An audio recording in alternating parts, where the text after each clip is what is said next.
So when we are preparing alkenes from alkyl halides, the primary and the secondary alkyl halides, they react with potassium hydroxide in the presence of ethanol in the same way. And therefore,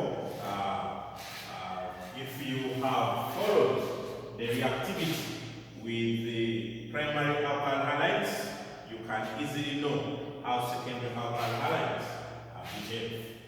Also with potassium hydroxide and ethanol. But now I want to show you what would happen when we have a tertiary alkyl halide. Of course, the tertiary alkyl halide still have the alkyl groups, 3 of them attached to the carbon with a functional group. In that case, Ca. In that case, Ca. Do you see that? So we are still having potassium hydroxide in presence of ethanol. Sometimes ethanol can be represented as ETOH in presence of heat. ET to mean the ethyl, CH3CH2. So ET is also accepted. So we expect to eliminate the chloride atom and one of the hydrogen atoms from any of these three. So I can eliminate from here. So it will be a CH2, create a double bond, and then a C, then these two methyl groups, I can create a bracket for them. It becomes, so that is the compound that I expect to be formed. But the mechanism is going to be different because of steric hindrance. Do you remember steric hindrance? That we said the compound becomes too crowded. And because it is too crowded, nothing can take place. So, until one of the bonds is broken in order to reduce the crowding of the compound, the reaction will not take place. So, in that case, let's suggest a mechanism. So, in our mechanism still, potassium hydroxide will react with ETOH, in this case being our ethanol, forming ETO minus K plus, and then plus water. This hydrogen is going with the hydroxide forming water, then ETOK.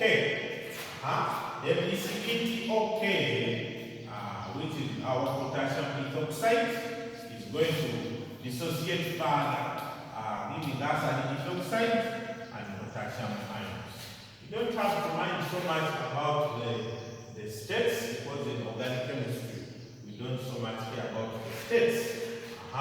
So I'm going to bring my tertiary alkyl halide, CH3 here, even here CH3, Cl. So this ethoxide, even if it has it is a nucleophile, whereby it has an electron rich species, it's not going to attack this alkyl halide because this carbon is crowded. The whole compound is crowded. So we are going to have to first make sure we create a carbocation, or we reduce the crowding. And we have said we reduce the crowding by eliminating. Now in this case we are going to eliminate the chloride. So the chloride, we are going to force the chloride to do what? To break off. And because we are forcing the chloride to break off, it's going to be the rate determining step, or the slowest step in the mechanism. Why we call it the rate determining is because if you are on a chain, you are moving in a chain, the slowest person in that chain will determine the speed with which the whole chain moves. Do you see that? Therefore, a rate determining step in the mechanism is the slowest step, because the slowest step is the one that determines the speed of the mechanism. Do you see that? So that means that now I've eliminated the chloride, leading to the formation of CH3, CH3 here, even here CH3. Now, because the bond has gone away with the chloride, the carbon remains positive. And so I'm going to attack one of the hydrogen. So in this case, I can choose to attack this one because it's the same. So we should avoid cramming. So I can attack that one. Do you see that? So I have my O, ET. OET is the same as ETO. The oxygen has the lone pairs, so it attacks that hydrogen. So the carbon hydrogen bond breaks off and it forms the carbon-carbon double bond. The carbon-to-carbon double bond. What do we form? What do we form there? We end up forming. So these are going to be two methyl groups. Two methyl groups to attach to this carbon with the double bond. Attach this carbon with the double bond. So you can realize that this compound and that one, they are the same. They are the same. Do you see that? Do you remember how we named these compounds? How would you suggest a name there? To suggest a name, of course we know there is the CH3 carbon, CH3 double bond, and CH2. So the longest chain has 3 carbon atoms, is the propene.